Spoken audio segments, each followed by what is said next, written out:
Now let's bring in the man who says the Tea Party tidal wave will make its next stop in Kentucky.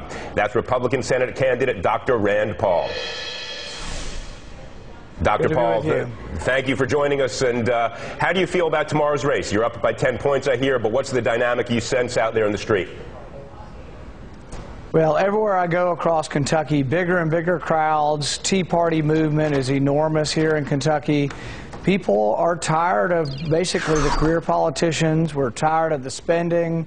We think the deficit really has serious ramifications for our country, and people want something new. Well, Dr. Paul, first, I appreciate your joining us here. Look, there are a lot of us out here, and I hope you don't take this the wrong way, but we've been trying to understand the Tea Party a bit better and try to see, is there a coherent ideology there, or is it merely a sense of anger at what is currently being done to our nation? And obviously, we understand that anger. So I want to mention just a couple issues and give you a chance to say where you are. Afghanistan, which is certainly an interesting argument. Your views on Afghanistan seem a little dissonant from certainly the mainstream Republicans. Am I right? You'd want to bring the troops home? Well, not necessarily. What I say is that the decisions on troop deployments are the president's, and I really don't think that Congress can tell the president what the troop levels should be, either raising them or lowering them. After 9/11, I was in favor of war with Afghanistan. Had I been in the Senate, I would have asked for a declaration of war, and I would have voted for it. But am I correct that as of now, looking at what you know about the military landscape in Afghanistan, your comments have been certainly not quite at that point on the spectrum. You've basically been saying, what are we succeeding in? And your sentiment seems to be bringing them home. Am I correct in that?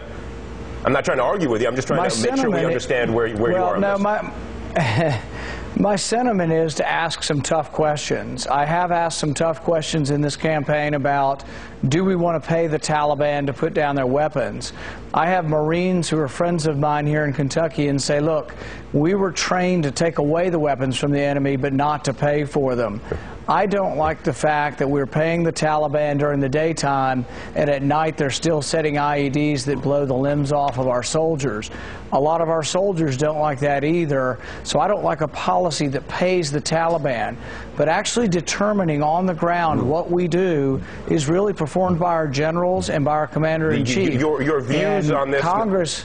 Doctor, not to cut you off, but your views on this seem, again, to be a little dissonant from the leadership of the Republican Party, former Vice President Cheney, and you don't see eye to eye on this. I mean, how do you envision, if you become the United States Senator, how do you envision getting along with Mitch McConnell and the former Vice President? I mean, they are certainly not in your corner on this.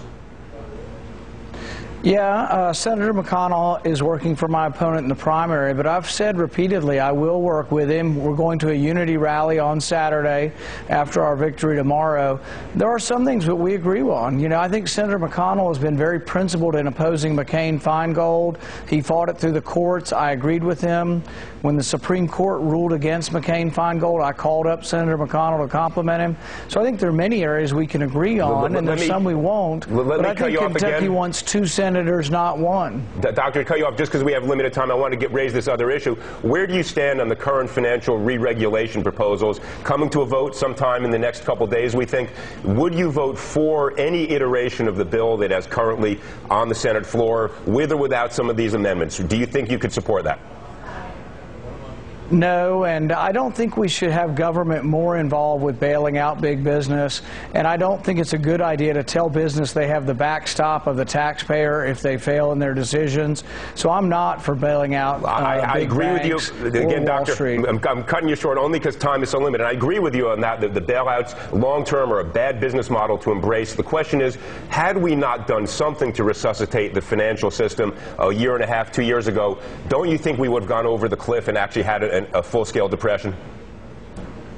The people who argue that are Bernanke and Geithner, and they didn't predict it coming, and I think they were part of the problem of why we got the huge housing boom and the collapse. So they say, oh, you don't do anything, you're going to have a collapse. Well, they didn't predict it coming. Well, Dr. So I don't take a lot of credence in people who didn't predict it coming, and I think we're part of the problem in creating the crisis. Look, I don't disagree with you about a lot of what you're saying about Ben Bernanke and Tim Geithner. Having said that, I come from a different perspective on this. Without having done something, we would have had a major crisis. The problem has been more what we did after we gave the money to the banks in terms of not reforming them sufficiently.